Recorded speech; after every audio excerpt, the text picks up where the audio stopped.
ఓం శ్రీ గురుభ్యో నమ. ఓం శ్రీ మాత్రే నమ. ఆగస్టు 1వ తారీఖు నుంచి అక్టోబర్ 3వ తారీఖు వరకు కూడా రమారమి 64 రోజుల పాటు రాహు ధనిష్ఠా నక్షత్రంలో కుంభరాశిలో సంచారం చేయటం వల్ల ఎలాంటి ఫలితాలు జరగబోతున్నాయి?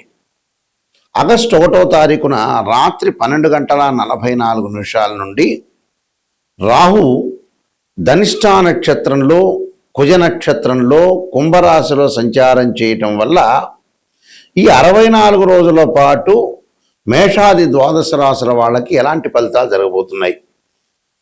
విదేశీయానము, వృత్తి, ఉద్యోగము, అలానే వ్యాపారము, అలానే విద్య, కోర్టు సమస్యలు, అలానే వాహనాలు కొనుగోలు చేయటం, రకరకాల వ్యాపారాలు, ఇళ్ళు కన్స్ట్రక్షన్స్, అలానే రుణాలు, లోన్లు, అప్పులు, ఇలాంటివన్నీ కూడా అంటే ఆరోగ్యపరంగా ఉండే ఇబ్బందులు, ఆరోగ్యం ఎలా ఉండబోతుంది, విదేశాలకు వెళ్ళబోతున్నారా, జాబ్ పరంగా ఎలా ఉండబోతుంది, ఇవన్నీ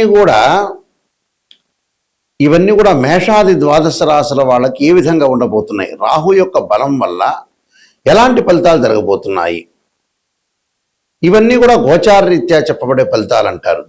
this is the transit system అంటారు. అంటే ఈ 64 రోజుల పాటు రాహు యొక్క ప్రభావం ఏంటి, రాహు వల్ల మంచి జరుగుతుందా, చెడు జరుగుతుందా, ఎలాంటి ఫలితాలు వస్తాయి, మిశ్రమైన ఫలితాలు వచ్చే అవకాశం ఉందే, విదేశాలకు వెళ్ళగలుగుతున్నారా, కంపెనీ త్రూ వెళ్ళగలుగుతున్నారా, లేకపోతే మామూలుగా ఎడ్యుకేషన్ పరంగా వెళ్ళగలుగుతున్నారా, ఏ విధంగా ఉండబోతుంది? ఎందుకంటే శనివత్ రాహు అంటారు. అంటే శని ఇచ్చే ఫలితం ఏదైతే ఉంటుందో అదే ఫలితాన్ని రాహు ఇస్తున్నాడని అర్థం. సహజంగా గోచార రీత్యా ఏమిటి అని అంటే దీని యొక్క రిజల్ట్స్ ఏంటంటే, ఎవరైతే రాశి వాళ్ళు ఉంటారో ఆ రాశి దగ్గర నుంచి 3, 6, 11 స్థానాల్లో స్వఫలితాన్ని ఇస్తాడని, అలానే మిగతా స్థానాల్లో మిశ్రమైన ఫలితాలు, మిగతా స్థానాల్లో చెడు ఫలితాలను ఇచ్చే అవకాశం ఉంటుంది. మనం ఎలాంటి జాగ్రత్తలు తీసుకోవాలి, ఎలాంటి ప్లానింగ్ ఉండాలి, ఎలాంటి నిర్ణయాలు తీసుకోవాలి, ఎలాంటి పరిహారాలు చేసుకోవాలనేది మనం తెలుసుకుందాం. మేషాది ద్వాదశ రాశుల వాళ్ళకి ఎలాంటి ఫలితాలు జరగబోతున్నాయో ఒకసారి తెలుసుకుందాం. ధనుస్సు రాశి వారికి రాహు కుజు నక్షత్రంలో ధనిష్ఠా నక్షత్రంలో ఉండటం వల్ల ఎలాంటి ఫలితాలు జరగబోతున్నాయి? ప్రధానంగా వాళ్ళకి మంచి ఫలితాలు జరగబోతున్నాయని చెప్పుకోవచ్చు. ఆ మంచి ఫలితాల్లో అన్నదమ్ముల మధ్యలో అనుకూలంగా ఉండటం, విరోధ భావాలు కలగకుండా ఉంటాయి, బంధుమిత్రులతోటి అనుకూలంగా ఉండటం, ప్రతి పనిలో కూడా వృత్తి ఉద్యోగ వ్యాపారాల్లో అనుకూలంగా ఉండటం, ప్రతి పనిలో కూడా విజయం సాధించటం, అన్నదమ్ముల మధ్యలో సఖ్యత, పిత్రార్జితం బాగా కలిసి వచ్చే అవకాశాలు ఎక్కువగా ఉండటం, ప్రతి పనిలో కూడా విజయం సాధించటం, అన్ని విషయాల్లో కూడా ముందంజలో ఉండే అవకాశాలు బాగా ఎక్కువగా ఉంటాయి. అంటే అన్ని విషయాల్లో అంటే ఉద్యోగాభివృద్ధి, కుటుంబంలో ఆరోగ్యం కలగటం ఒకటి, అలానే అన్నదమ్ములతోటి కొద్దిగా చిన్న చిన్న విరోధ భావాలు కలగకుండా చూసుకోవాలి, బంధుమిత్రులతో అనుకూలంగా ఉంటుంది, అలానే మనోవేదన, అధైర్యంతో ముందుకు వెళ్ళే అవకాశాలు ఎక్కువ ఉంటాయి. అంటే మిశ్రమైన ఫలితాలు ఎక్కువ ఉంటాయి.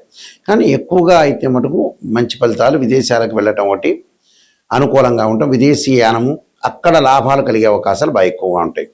కాబట్టి పిత్రార్జితం కూడా బాగా కలిసి వచ్చే అవకాశాలు ఎక్కువ ఉంటాయి. రియల్ ఎస్టేటు, కన్స్ట్రక్షను, ప్లాట్లు అమ్మటం, కొనటం, క్రయ విక్రయాలు కూడా మంచిగా జరిగే అవకాశాలు బాగా ఎక్కువ ఉంటాయి. ప్రతిదానిలో కూడా వాళ్ళు విజయం సాధించే అవకాశం ఖచ్చితంగా ఉంటుంది. కాబట్టి వాళ్ళు నాగరాజాయుధే పృథ్వీధరాయుధీమే తన్నో సర్పప్రచోదయాత్ అనే మంత్రాన్ని చదువుకోవటం మంచిది. అలానే ధనపరంగా కొన్ని చిన్న చిన్న ఇబ్బందులు కలుగుతుంటాయి.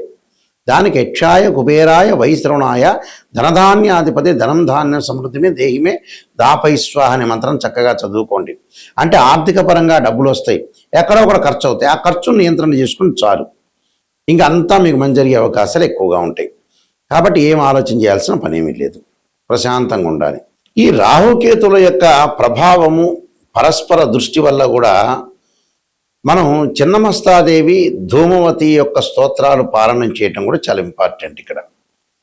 అలానే రాహుకి అధిదేవత, ప్రతిదేవత, అధిష్టాన దేవతలు, అంతరిక్ష దేవతలు ఉంటారు. ఇక్కడ ఈ అంతరిక్ష దేవతల్లో ఏదైతే మనకి రాహుకేతుల వల్ల కొంతమందికి జాతకంలో సర్పదోషాలు ఉండటం, రాహుకేతుల మధ్యలో మిగతా గ్రహాలన్నీ కూడా బంధించబడి ఉంటే దాన్ని కాలసర్పదోషం అంటారు. అంటే 12 రకాల కాలసర్పదోషాలు ఉంటాయి. అలానే పంచమంలో రాహు ఉన్నా పంచమంలో కేతు ఉన్నా కూడా మనకి సర్పదోషం ఏర్పడుతుంది. కానీ సర్పదోషం వేరు, కాలసర్పదోషం వేరు. దాని మీదే నేను ఇండియాలో మొట్టమొదటగా పుస్తకం రాసింది.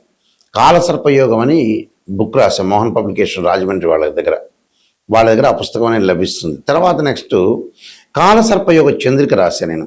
రాహుకేతులు, ఛాయాగ్రహాలు ఇలాంటి పుస్తకాలు రాజమండ్రిలో కోటకమంలో మోహన్ పబ్లికేషన్ వారి దగ్గర దొరుకుతాయి. మా దగ్గర కూడా లభ్యమవుతాయి. అయితే ఈ కాలసర్ప దోషాల్లో 12 రకాల కాలసర్ప దోషాలు ఉంటాయి. 12 రకాలకి రెమెడీస్ అనేవి కూడా ఉంటాయి. భయపడాల్సిన పని లేదు. అయితే జాతకంలో అసలు సర్పదోషం ఉందా లేదా, కాలసర్పదోషం ఉందా లేదా అనేది నిజంగా తెలుసుకోవాలి. ఈ మధ్యకాలంలో ఏ ప్రాబ్లం వచ్చినా కూడా కాలసర్పదోషం మీద పడేస్తున్నారు. కాలసర్పదోషం కూడా గజకేశ్వర యోగము, చంద్రమానంగళ యోగాలు, రవిబుధాదిత్య యోగాలు, లక్ష్మీ యోగాలు ఉంటే కూడా కాలసర్ప యోగం అనేది తగ్గుతుంది అని అర్థం, తగ్గిపోతుంది అని అర్థం. కొన్ని గ్రహాలు రాహుతో కంజంక్షన్ అయ్యి రాహు కంటే ముందుంటే కూడా ఆ కాలసర్ప యోగ దోషం అనేది విఫలమవుతుంది అని అర్థం. అంటే ఇవన్నీ కూడా తెలుసుకోవాలి. ఉంది అని అనుకుంటే ఎంబటే ఉంది అనేది కాదు, అక్కడ ఉందా లేకపోతే ఏదైనా ఎగ్జంప్షన్ అయిందా అనేది కూడా చూసుకోవాలి. ఇక్కడ రాహు వచ్చేటప్పటికల్లా సర్పదేవతను సుబ్రహ్మణ్య స్వామిని ఆరాధన చేయాలి. అంటే ఎలాంటి మంత్రాలు అంటే తత్పురుషాయుధే మహాసేనాయుధీమే తన్నో షణ్ముఖ ప్రచోదయాత్ అనే మంత్రాన్ని చక్కగా, అలానే నాగరాజాయుధే పృథ్వీధరాయుధీమే తన్నో సర్ప ప్రచోదయాత్ అనే మంత్రాన్ని చక్కగా చదువుకోవటం. అలానే శనివారం కానీ ఆదివారం కానీ 2 జంట సర్పాలను దానం చేయటం. అలానే ఓం నమో అస్తు సర్పేభ్య ఏకే చ పృథ్వీమనో ఏ అంతరిక్షే ద్వితీయేభ్య సర్పేభ్యో నమః అనే మంత్రాన్ని కూడా, అంటే అంతరిక్షంలో ఉండే సర్పాలకి భూమి మీద ఉండే సర్పాలకి నమస్కారం చేస్తున్నాను దాని అర్థం. అలాగా ఈ వేదోక్త మంత్రం కూడా చక్కగా వచ్చిన వాళ్ళు చదువుకోవచ్చు, తప్పులేదు. అలా లేకపోతే సర్పగాయత్రి మంత్రాలు. అలానే రాహుకి శ్లోకాలు కొన్ని ఉంటాయి. అర్ధకాయం అంటే అర్ధకాయం శ్లోకం ఒకటి ఉంటుంది, అందరికీ కూడా ప్రతి పంచాంగంలో ప్రతి చోట కూడా ఉంటుంది. ఆ శ్లోకాన్ని కూడా మీరు చదువుకోవచ్చు, తప్పులేదు. అలానే ఇక్కడ ప్రతిదీ కూడా మనం మంత్రం ఉచ్చారణతో పాటు చక్కగా నవగ్రహాల యొక్క ప్రదర్శన చేయాలి. ఈ మంత్రం కూడా అంటే అర్ధకాయ మహావీర్యం చంద్రాదిత్య విమర్ధనం సింహకాగర్భ సంభూతం తం రాహుం ప్రణమామ్యం అనే మంత్రాన్ని కూడా చక్కగా చదువుకొని ముందుకెళ్ళిపోవచ్చు. అలానే ఈ చిన్నమస్తాదేవి ధూమవతి స్తోత్రాలు కూడా మనం పారాయణం చేసుకోవచ్చు చక్కగా. రాహు అధిష్టాన దేవతైన దుర్గా అమ్మవారిని కూడా కాత్యాయనాయుధే కన్యాకుమార్దీమే తన్నో దుర్గి ప్రచోదయాత్ అనే మంత్రాన్ని కూడా చక్కగా చదువుకోవటం మంచిది. ఎప్పుడైనా సరే ఒక ఆస్ట్రాలజర్ని అప్రోచ్ అయినప్పుడు నిజాన్ని తెలుసుకోవడం చాలా ఇంపార్టెంట్. ఇక్కడ చాలామంది కూడా ఏం చేస్తున్నారంటే ఏదో నిజాన్ని తెలుసుకోకుండా మనం జాతకాన్ని అప్రోచ్ అయినప్పుడు ఏదో రకంగా ఒక పాజిటివ్గా చెప్పండి అనే వ్యక్తులు కూడా చాలామంది ఉంటారు. ఎక్కువ మంది ఈ ప్రపంచంలో జనాభాలు ఎక్కువగా పాజిటివ్ని ఆలోచన చేస్తారు. ఆ పాజిటివ్ ఆలోచన చేయటం వల్ల ఫెయిల్ అయిపోయారు. పాజిటివ్ ఎంతవరకు ఆలోచన చేయాలో దానికి కూడా ఒక లిమిట్ ఒకటి ఉంటుంది. ఎప్పుడైనా సరే ఒక నెగిటివ్ను మనం పాజిటివ్ చేసుకోవటం ఎలాగా, నిజం తెలుసుకోవటం ఎలాగా. నిజం అనేది నిప్పు లాంటిది, సత్య దూరం అంటారు. అంటే మనం ఎప్పుడు కూడా సత్యానికి దూరంగా ఉండకూడదు, నిజాన్ని తెలుసుకోవాలి. అసత్య ధోరణిలో ఉంటే మనం మోసం చేసుకున్న వ్యక్తులం అవుతాం. అందువల్లే మనిషి ఫెయిల్ కావటానికి ఎక్కడో తెలిస్తే ఎక్కడో కారణం కాదు. భగవంతుడు గ్రహాల కంటే ముందు ఫెయిల్ కావటానికి మనిషి ఏంటంటే అతను ఇన్ టైంలో వర్క్ చేయడు, నిజాన్ని తెలుసుకోలేడు. డబ్బులు దేనికి ఖర్చు పెట్టాలో దానికి ఖర్చు పెట్టకపోవటం కూడా ప్రాబ్లమే. ఇక్కడ మనిషి ఫెయిల్ కావటానికి నిజం చెప్పాలంటే భగవంతుడు సాక్షిగా నిజం చెప్పాలంటే ఫెయిల్ అయ్యేది ఏంటంటే మనిషి యొక్క వ్యక్తిత్వం ఫెయిల్ అవుతుంది. ఒక సైకలాజికల్గా ఎన్నో జాతకాలు మేము పరిశీలన చేసిన తర్వాత ఎంతో మనుషుల్ని మేము రీసెర్చ్ చేసిన తర్వాత మేము వంశపారంపర్యంగా చెప్పేవాళ్ళం. మేము రీసెర్చ్ చేసిన తర్వాత తెలిసిన మెథడ్ ఏమిటి అంటే ఒక మనిషికి 1 లక్ష రూపాయలు ఉన్నాయంటే ఆ 1 లక్ష రూపాయలకి ఒక అబ్బాయి పెళ్లి చేయాలంటే మ్యారేజ్ బ్యూరోలో డబ్బులు అడిగారని మ్యారేజ్ బ్యూరోలో డబ్బులు ఇవ్వలేకపోవటం, అదే 1 లక్ష రూపాయలు పెట్టి సెల్ కొనటం, ఒక 10,000 రూపాయలు ఒక డాక్టర్ స్కానింగ్ రాస్తే స్కానింగ్ చేయకపోవటం, ట్యాబ్లెట్లు వాడకపోవటం, అదే 10,000 పెట్టి ఎంజాయ్మెంట్ చేయటం. అంటే వీళ్ళు అసలు సరైన దానికి ఖర్చులు చేయరు. ఎందుకంటే ఇప్పుడు అబ్బాయి పెళ్లి కావాలి, అమ్మాయి పెళ్లి కావాలి, చాలా ఇంపార్టెంట్. ఇక్కడ సంబంధ బాంధవ్యం ఇంపార్టెంట్. ఏది మనకి డబ్బులతోటి మన దగ్గర ఉన్న 10,000 దేనికి ఖర్చు పెట్టాలని తెలిసిన వాడే సూపర్ స్టార్. అంటే మన వాళ్ళు లేట్ చేస్తుంటారు, పెళ్ళిళ్ళప్పుడు లేట్ చేయటమే. 40 ఏళ్ళప్పుడు కూడా కొడుకు పెళ్లి చేయాలంటే ఆలోచన చేసే తల్లిదండ్రులు ఉన్నారు. 35 ఏళ్ళకు కూడా అమ్మాయి పెళ్లి చేయాలంటే డబ్బులు ఎందుకు ఖర్చు అవుతాయని ఆలోచన చేసే వ్యక్తులు ఉన్నారు. డాక్టర్ దగ్గరికి ఎందుకులే వెళ్ళటం అనే వ్యక్తులు చాలామంది ఉన్నారు. అంటే మన వ్యక్తిత్వమనే మనం ఫెయిల్ అవుతుందండి. అంటే నిజంగా అయితే భగవంతుడి మీద ఎక్కువగా పడేస్తున్నాం, కానీ నిజం చెప్పాలంటే మన వ్యక్తిత్వమే ఫెయిల్ అవుతుంది. వ్యక్తిత్వంలోనే అట్టర్ ఫెయిల్ అయ్యారు మనుషులు. ఇది 100% కాదు, దీనికి ఎంత పర్సెంటేజ్ క్యాలిక్యులేట్ చేసినా కూడా కరెక్ట్. అది నేను చాలామంది అనాలిసిస్ చేశా. ఒక్కొక్క మనిషిని మనం తీసుకునేటట్టయితే ఆ మనిషి ఎందుకు ఫెయిల్ అయ్యాడంటే ఓ వ్యాపారం చేస్తుంటాడు, కరెక్ట్ ఆస్ట్రాలజీని అప్రోచ్ అయ్యి మంచి వ్యాపారం చేయడు.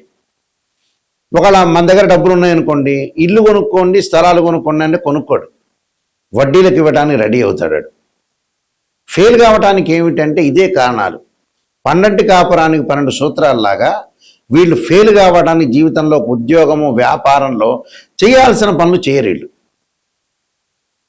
చాలామందిని మేము చూసాం, ఎన్నో కోట్ల రూపాయలు పెట్టుబడులు పెడుతుంటారు, ఎవరికో ఇస్తుంటాడు, తన కూతురు పెళ్లి కూడా చేయలేడు. చివరికి తన కూతురు పెళ్లి చేయడానికి మ్యారేజ్ బ్యూరోలో 10,000 ఇవ్వలేని వ్యక్తులు కూడా ఉన్నారు. కోట్ల రూపాయలుండి. మనిషి డబ్బును దేనికి ఖర్చు పెట్టాలో తెలిసిన వాడే స్థితప్రజ్ఞుడు అంటారు. అంటే వాస్తవంగా అయితే భగవద్గీతను ఉటంకించా నేను. నిజాన్ని తెలుసుకోవటం చాలా ఇంపార్టెంట్. ఇక్కడ నిజం తెలుసుకోలేకపోతే అబద్ధపు ముసుగులో ఉంటే జీవితం ఎప్పుడైనా ఒకటే. ఎన్నిసార్లు తిరుపతికి వెళ్ళినా, ఎన్నిసార్లు శ్రీశైలానికి వెళ్ళినా, ఎన్నిసార్లు భగవంతుడు కొలిచినా వాడి జీవితం అంతే ఉంటుంది. నిజాన్ని తెలుసుకొని ముందుకు వెళ్ళండి. నిజం అనేది చాలా నిప్పు లాంటిది. అయితే ఈ విషయాలన్నీ కూడా ఒక ఆస్ట్రాలజర్ని అప్రోచ్ అయినప్పుడు నిజాన్ని తెలుసుకోండి. గురువుగారు నిజం చెప్పండి, నేను ఎలాంటి దారి మార్చుకోవాలి, ఎలాంటి రోడ్ మ్యాప్ నాకు కావాలి, నేనేమైనా మిస్టేక్ చేస్తున్నానా, క్లారిటీ ఇవ్వండి అనే పాయింట్ చూసుకోండి. కొంతమంది 40 ఏళ్ళు వచ్చినా కూడా మా దగ్గరికి వచ్చినప్పుడు వాళ్ళు స్పందించట్లా. 42 ఏళ్ళు వచ్చి ఆతృత పడాలి. తల్లికి 70 ఏళ్ళు వచ్చి కొడుకును పెళ్లి చేయాలన్నప్పుడు ఒక ఎగ్జాంపుల్ మననే వచ్చింది. ఆమె అసలు ఆతృతే లేదు. ఆమె ఇంకా బతికుంటుంది అని అనుకుంటుంది 100 ఏళ్ళు 200 ఏళ్ళు. అబ్బాయికి పెళ్లి చేయాలి, నా వయసు తీరిపోతుందనే మూమెంట్ అసలు వాళ్ళకి అసలు ఏంటని తెలియట్లేదు అసలు. ఎందుకునో మరి ఆశ్చర్యకరమైన విషయాలు ఇవన్నీ కూడా. నిజం చెప్పాలంటే మనం తొందరగా చనిపోతున్నాము, తొందరగా పిల్లగాడి పెళ్ళిళ్ళు, అమ్మాయి పెళ్లి చేయాలి, వాళ్ళ ఉద్యోగ పరంగా కానీ ఎడ్యుకేషన్ పరంగా సెటిల్మెంట్ చేయాలని చాలామంది కూడా ఆతృత లేదు. ఇంకా ఎక్కువ ఏదో సినిమాలో బ్రహ్మానందం 500 సంవత్సరాలు బతికినట్టుగా అని భావిస్తున్నారేమో అర్థం కావట్లేదు నాకు కూడా. ఎందుకంటే 60 ఏళ్ళు రాగానే వెంబటే బ్యాగు సర్దుకొని రెడీగా ఉండాల్సిందే మనిషి. ఇలాంటి విషయాలను తొందరగా మీరు అలర్ట్ కావండి. అలర్ట్ అయ్యి తొందరగా చేయాల్సిన పనులన్నీ కూడా చకచకా చేసుకొని ముందుకు వెళ్ళటం చాలా ఇంపార్టెంట్. అయితే నేను కాలసర్పయోగము, కాలసర్పయోగ చంద్రిక, రాహుకేతులు, ఛాయాగ్రహాలు, బృహత్ పరిహార సింధు, జాతక చంద్రిక, వివాహ మార్తాండము, పుత్రగణపతి వ్రతము, ఈ పుస్తకాలన్నీ కూడా రాశాను. ప్రొటెక్షన్ ఆఫ్ ఆస్ట్రాలజీ, అలానే ట్రాన్సిట్ ఆఫ్ రిజల్ట్స్, ఈ పుస్తకాలన్నీ కూడా మా దగ్గర లభ్యమవుతాయి. రాజమండ్రిలో మోహన్ పబ్లికేషన్ వారి దగ్గర కూడా లభ్యమవుతాయి. అలానే మా వెబ్సైట్ www.nayakanti.com, nayakanti.in చూడండి. ఒక జాతకాన్ని ఒక బర్త్ చార్ట్కి ట్రాన్సిట్ సిస్టానికి చాలా లాట్ ఆఫ్ డిఫరెన్స్ ఉంటుంది. బర్త్ చార్ట్లో ఏంటంటే ద్వాదశ భావాదులు, రాస్యాధిపతులు, అలానే ఏదైతే ఆ గడిలో ఏదైతే గ్రహం ఉంటుందో ఇవన్నీ కూడా మ్యాథమెటికల్గా క్యాలిక్యులేషన్ వేయాలి. భావాధిపతులు అంటే తనుభావానికి రవని, ద్వితీయ భావానికి గురువని, తృతీయ భావానికి కుజుడని, చతుర్థ భావానికి చంద్రుడు బుధుడని, పంచమ భావానికి గురువని, ఇలా ద్వాదశ భావాధిపతులు అంటే ఇంటి ఓనర్ అని అర్థం. రాస్యాధిపతులు ఉంటారు. ఆ రాస్యాధిపతి ఎవరంటే బిల్డరు. అక్కడ ఏదైతే గ్రహం ఉంటుందో ఆ గ్రహం టెనెంటు అని అర్థం. అంటే జాతకంలో గజకేసరి యోగం ఉందా, లక్ష్మీ యోగం ఉందా, చంద్రమంగళ యోగం ఉందా, బుధాదిత్య యోగం ఉందా అనేది తెలుసుకోవాలి. కానీ ప్రతి చోట కలవంగానే బుధాదిత్య యోగాలు, చంద్రమంగళ యోగాలు కాదు. ఇవన్నీ కూడా కొంతమంది ఆస్ట్రాలజర్స్ అనవసరంగా చెబుతున్నారు. నిజంగా కాదు, ఆ కాంబినేషన్ కావు. కొంతమందికి మాత్రమే యోగాలనే ఉంటాయి. యోగం అంటే 2 or more planets is called యోగం అంటారు. యోగం అనేది అది కాదు. యోగం నిజంగా ఉందా లేదా తెలుసుకోవాలి. దాని దృష్టి, దశ, అంతర్దశలు మ్యాథమెటికల్ క్యాలిక్యులేషన్ వేయాలి. ఒక వివాహం జరుగుతుందా లేదంటే రాశిచక్రం, నవాంశం, భావచక్రం, దశలో అంతర్దశలను చూడాలి. ఒక సంతానం కలుగుతుందా లేదంటే రాశిచక్రం, సప్తమాంశం, భావచక్రం దశలు, అంతర్దశలు చూడాలి. దీనిలో కేపీ సిస్టమ్ అని, వైదిక ఆస్ట్రాలజీ, బివి రామన్ ఇలాంటి పద్ధతులన్నీ ఉంటాయి. ఆ స్క్రీన్ మీద స్క్రోలింగ్ అవుతున్న నా నెంబర్ ఉంటుంది. నిజం తెలుసుకోవాలి, నాయకంటి గారి ద్వారా బాగుపడాలనే వ్యక్తులు మాత్రమే ఫోన్ చేయండి. నిజంగా జాతకాన్ని తెలుసుకునే వాళ్ళు మాత్రం ఫోన్ చేయండి. వద్దండి నాకు పాజిటివ్నే కావాలంటే నాకు ఫోన్ చేయొద్దండి. నెగిటివ్ పాజిటివ్ రెండూ తెలుసుకొని నిజాన్ని తెలుసుకునే వాళ్ళు మాత్రం ఫోన్ చేయండి. ఎందుకంటే అబద్ధపు ముసుగులో మంచిది కాదు. ఏ రోజైనా నిజమనే నిప్పు లాంటిది, అది ఏ రోజైనా తెలుసుకునేదే. కాబట్టి మీరు మంచిగా తెలుసుకోవాలి, కరెక్ట్గా నిజం తెలుసుకోవాలంటే నాకు ఫోన్ చేయొచ్చు. మీ అందరికీ కూడా శ్రీ పరమేశ్వరుడి యొక్క కరుణాకటాక్షం ఉండాలని ఆశిస్తూ సర్వే జనా సుఖినో భవంతు.